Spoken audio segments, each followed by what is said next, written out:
नमस्कार बंधु।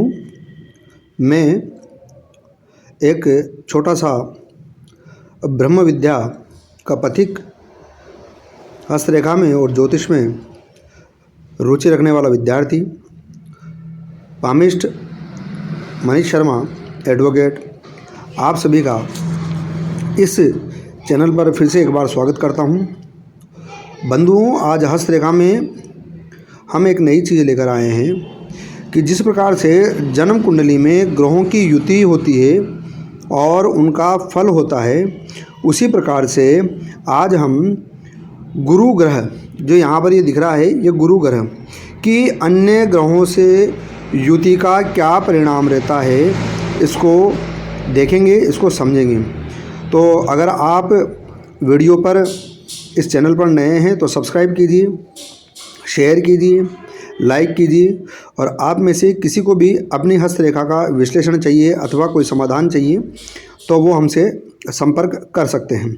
तो पुनः एक बार आपका अभिनंदन। यतो धर्म ततो जय। एक छोटा सा निवेदन और है कि हमारा एक चैनल है हिंदू दर्शन नाम से, तो उसको भी आप सब्सक्राइब कर सकते हैं। वहाँ पर धर्म और आध्यात्म के बारे में सरलतम रूप से तथ्यों को, चीज़ों को प्रस्तुत किया जाता है, और यहाँ ज्योतिष के बारे में, हस्तरेखा के बारे में हम वीडियो बनाकर प्रस्तुत करते हैं।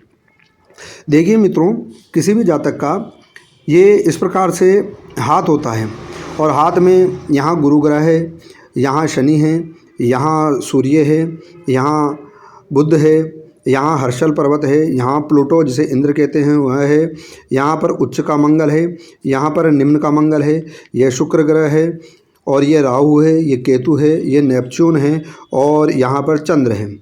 अब बात ये आती है कि हस्तरेखा में हम किस प्रकार से ये समझें, ये देखें कि किसी ग्रह से युति बन रही है, और जब युति बन रही है तो उसका परिणाम क्या होता है। तो चलिए आज हम गुरु ग्रह की, इस वाले गुरु ग्रह की अन्य ग्रहों से युति देखते हैं और समझने का प्रयत्न करते हैं कि जब किसी भी ग्रह से गुरु की युति होती है तो उसका परिणाम जातक के जीवन में क्या पड़ता है। जैसे कि हम लेते हैं सबसे पहली युति, यह गुरु है, और गुरु और सूर्य को लेते हैं। तो इनमें युति कैसे बनती है यह सबसे पहले समझें। इन्हें पर्वत युग्म भी कहा जाता है या पर्वत योग भी कहा जाता है। और यह युति कैसे बनती है, मानो कि गुरु ग्रह आपका मजबूत है, क्योंकि हम गुरु से देख रहे हैं, गुरु ग्रह आपका मजबूत है, अच्छा उभरा हुआ है, और गुरु ग्रह के साथ साथ अन्य ग्रह भी अगर अपना उभार लिए हुए हैं, तब हम गुरु ग्रह से अन्य ग्रह की युति बनाते हैं और उसका परिणाम देखने की कोशिश करते हैं, प्रयत्न करते हैं। तो जैसे मान लो किसी जातक का गुरु ग्रह ठीक है, और गुरु ग्रह ठीक होने के साथ साथ दूसरा मान लेते हैं सूर्य ग्रह भी ठीक है, अर्थात दोनों ग्रह उभार लिए हुए होते हैं, तो यह गुरु की और सूर्य की युति बन गई। तो जिस जातक की हस्तरेखा में गुरु और सूर्य की युति बनती है, ऐसा जातक श्रेष्ठ धनवान होता है, सम्मान प्राप्त होता है उसे, और पद और प्रतिष्ठा तथा ज्ञान प्राप्त होता है। कैसे? क्योंकि गुरु ज्ञान का स्वरूप है और श्रेष्ठ है, आध्यात्मिक ज्ञान करा सकता है व्यक्ति को, और सूर्य मान, सम्मान, पद, ऐश्वर्य का सूचक है। तो जिन जातों की हस्तरेखा में गुरु ग्रह और सूर्य ग्रह युति बनाते हैं, अर्थात दोनों ग्रह मजबूत होते हैं, तो उनको धन, सम्मान, पद, ज्ञान की प्राप्ति होती है। चलो अब हम दूसरी युति देखते हैं। गुरु ग्रह के बाद में, सूर्य के बाद में आता है चंद्र। अगर गुरु ग्रह ठीक उभार लिए हुए हो और इसके साथ साथ चंद्र ग्रह भी ठीक उभार लिए हुए हो, ये पहला हो गया आपकी युति। ये दूसरी युति। तो अगर ये दोनों ग्रह उभार लिए हुए हो और एक तरीके से अच्छे दिखाई दे रहे हों, तब क्या होता है जातक के जीवन में। तो देखें उसका जो व्यक्तित्व होता है, इसका जो व्यक्ति, यहाँ इसको एरो बनाकर यहाँ देख लेते हैं। तो इसका जो व्यक्तित्व होता है, पर्सनालिटी व्यक्तित्व कैसा होता है, क्योंकि गुरु ग्रह की वजह से ज्ञान और अध्यात्म आता है, तो उसमें गंभीरता होती है। और चूंकि चंद्रमा अच्छा है तो चंद्रमा स्थायित्व प्रदान करता है, तो उसका प्रभावपूर्ण गंभीरता और प्रभावपूर्ण व्यक्तित्व होता है। प्रभावपूर्ण व्यक्तित्व, पर्सनैलिटी होती है, व्यक्तित्व। तो ऐसे जातक का जिसका गुरु और चंद्र अच्छा हो, जब गुरु और चंद्र की युति बने तो उसका जो नेचर होता है वो थोड़ा सा सीरियस टाइप का, गंभीरतापूर्ण होता है, प्रभावपूर्ण होता है और एक अच्छा व्यक्तित्व होता है। तो चलो, सूर्य के बाद में चंद्र हो गया, चंद्र के बाद में आता है मंगल। अब अगर किसी जातक की गुरु ग्रह से मंगल की युति बन रही है, अर्थात मंगल यहाँ पर 3 माने जाते हैं। यह निम्न का मंगल है, यह उच्च का मंगल है और यहाँ पर मध्य मंगल कहा जाता है, इस जगह मध्य मंगल। तो अगर मान लो गुरु ग्रह के साथ में निम्न का मंगल ठीक हो और मध्य मंगल भी ठीक हो और उच्च मंगल भी ठीक हो और इस प्रकार की युति बन रही है, तो हम देख लेते हैं युति कर ये इस प्रकार से यहाँ युति हो जाती है। ये तीसरी युति है आपके मंगल ग्रह से, और इसी प्रकार से यहाँ पर देख लेते हैं, अर्थात निम्न मंगल और उच्च मंगल ठीक हो, गुरु ग्रह ठीक हो, तो ऐसा जातक कैसा होता है समझने का प्रयत्न करें। क्योंकि जो मंगल ग्रह है वह सेनापति है और वो पराक्रम और साहस और नीति और निपुणता का और रण संचालन की योग्यता देता है।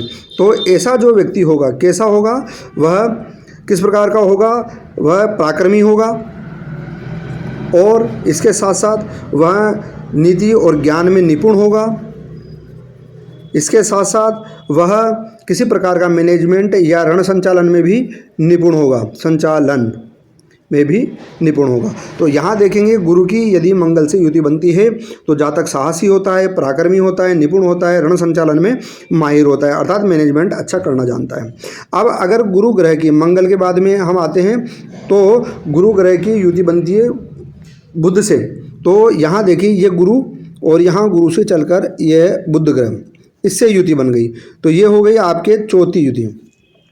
तो अगर बुध से आपकी युति बन रही है तो इसमें क्या होगा, क्योंकि जो गुरु है वह ज्ञान का बता ही दिया और ये जो बुध है यह बिजनेस का क्षेत्र आ जाता है, व्यापार का क्षेत्र आ जाता है और इसके साथ साथ काव्य में रुचि होती है, इसका क्षेत्र आ जाता है। तो यहाँ पर ऐसा जातक क्या होगा, ऐसा जातक ज्योतिष ज्ञान में अर्थात ब्रह्म विद्या में, ज्योतिष ज्ञान में रुचि रखेगा तथा साथ साथ उसको काव्य शास्त्र, गाने बजाने में या बिजनेस में काव्य शास्त्री वो हो सकता है। तो इस प्रकार से देखें, इसके साथ साथ चूँकि बिजनेस का भी है और गुरु भी है तो धर्म अनुसार वह बिजनेस भी बढ़ा पाएगा। तो यहाँ पर इसकी ये युति हो गई।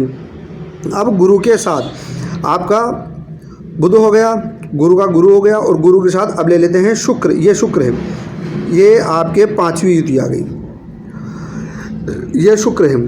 तो अगर गुरु के साथ शुक्र की युति बनती है, अर्थात गुरु भी अच्छा है, उबार ठीक लिए हुए हैं और शुक्र भी ठीक उबार लिए हुए हैं जातक के हस्तरेखा में, तो क्या होगा, ऐसा जातक सुंदर होगा, आकर्षक होगा, सुंदर होगा, आकर्षक होगा, आकर्षित करने वाला होगा और इसके साथ साथ वह धन और वैभव से संपूर्ण भी हो सकता है। धन व वैभव से, धार्मिक रूप से वैभव से संपूर्ण भी हो सकता है, ये उसकी योग्यता आ गई।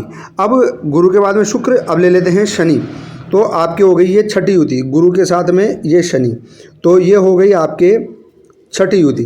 तो शनि के साथ में क्या होगा, जब शनि से युति बनेगी गुरु की, अगर शनि भी अच्छा है हस्तरेखा में और गुरु भी अच्छा है तब युति बनती है, जैसा कि हमने बताया। तो शनि से जब युति बनेगी, शनि आपको धर्म देता है, गुरु दोनों धर्म देता है, तो यह उत्तम भाग्य को दर्शाता है। अच्छा, अर्थात जो जातक है उसका भाग्य बहुत अच्छा होगा, वो अच्छे राजनीतिक पद पर जा सकता है और उसे हर प्रकार की सफलता मिल सकती है और सब कुछ भाग्य में जो उसे चाहिए वो मिलता है। यदि दोनों निर्दोष हैं, दोनों उच्च हैं, दोनों की युति बन रही है तो उत्तम भाग्य अर्थात उसे सभी प्रकार की चीज़ें उपलब्ध हो सकती है जैसा वो चाहता है।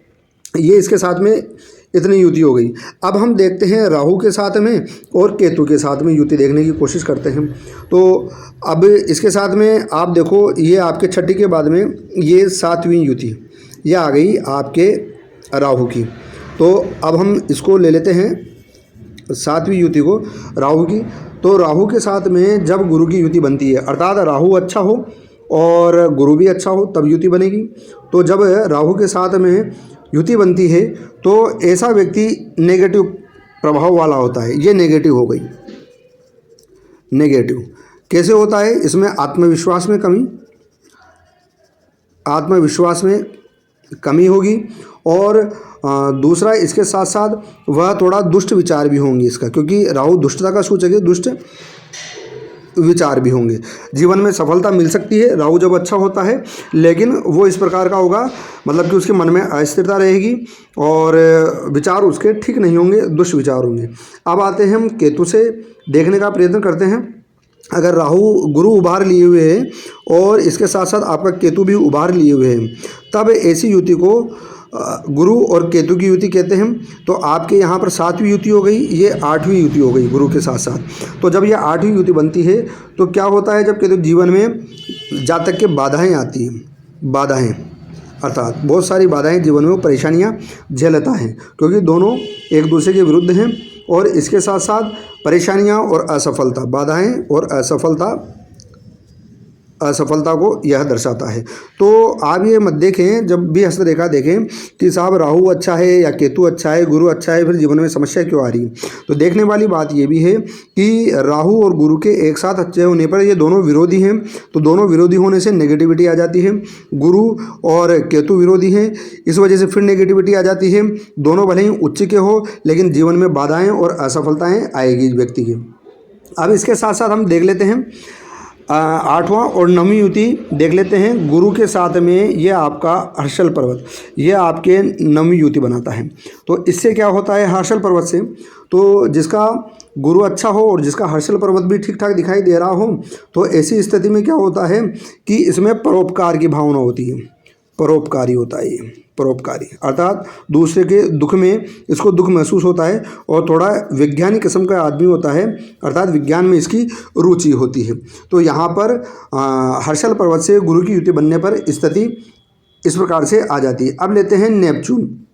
यहाँ पर ये है आपका नेपच्यून पर्वत, ये गुरु से आप चलो और ये नेपच्यून पर आ जाओ, ये 10वीं युति। अगर मान लो यह युति बन रही हो तो क्या होगा, नेपच्यून पर्वत पर युति बन रही हो तो ये एक बहुत अच्छी युति है। गुरु अच्छा हो और नेपच्यून पर्वत अच्छा हो तो एक अच्छी युति बनती है।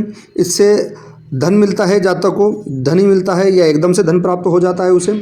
और इसके साथ साथ उसमें श्रेष्ठ विचार होते हैं, अच्छे विचार होते हैं। श्रेष्ठ विचार का व्यक्ति होता है, बुरे विचार का नहीं होता है, श्रेष्ठ विचार का व्यक्ति होता है। तो यहाँ पर नेपच्यून के साथ गुरु की युति होने पर इस प्रकार का प्रभाव देखने को मिलता है। अब है ये वाला प्लेटो ग्रह, लास्ट वाला हम देखते हैं। ये हो गई आपके 10वीं युति और ये हो गई 11वीं युति, ये 11वीं युति।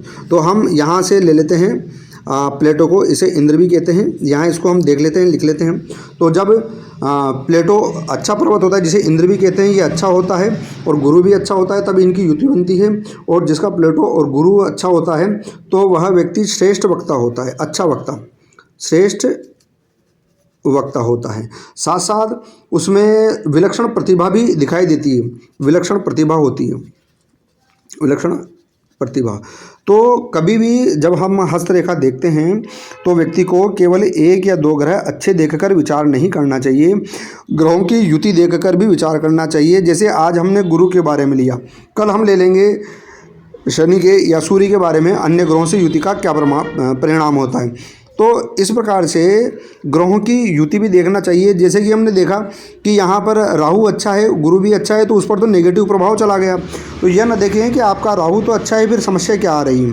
तो यह देखें कि इसकी युति गुरु के साथ हो रही है। गुरु यहाँ गुरु डाउन होता और केवल अकेला राहु अच्छा होता तो ये अच्छा परिणाम देता, लेकिन यहाँ पर गुरु प्रबल है और राहु प्रबल है, तो इस वजह से इनका प्रभाव नेगेटिव हो गया। तो हस्तरेखा देखते समय ठीक तरीके से विश्लेषण करना चाहिए और देवज्ञ को चाहिए कम से कम एक हस्तरेखा देखे तो उस पर आधा घंटा उसको कम से कम देना चाहिए, ताकि अच्छे तरीके से वो विश्लेषण कर सके। और जातक को भी चाहिए कि ठीक ढंग से शांति से बैठकर वह अपनी हस्तरेखा दिखाए और पूरा विश्लेषण प्राप्त करे, क्योंकि आधा अधूरा विश्लेषण प्राप्त करने पर उसे वह सब चीज़ें और वह बातें प्राप्त नहीं हो पाती, वह विश्लेषण नहीं हो पाता जल्दीबाजी में। जो करना चाहिए, एक एक ग्रह को देखना पड़ता है, उनकी युति देखनी पड़ती है, एक एक रेखा को देखना पड़ता है, तब जाकर उसके बारे में ठीक तरीके का परिणाम आता है। आपको वीडियो कैसा लगा टिप्पणी जरूर कीजिए, और फिर भी जय श्री राम तो लिख ही सकते हैं।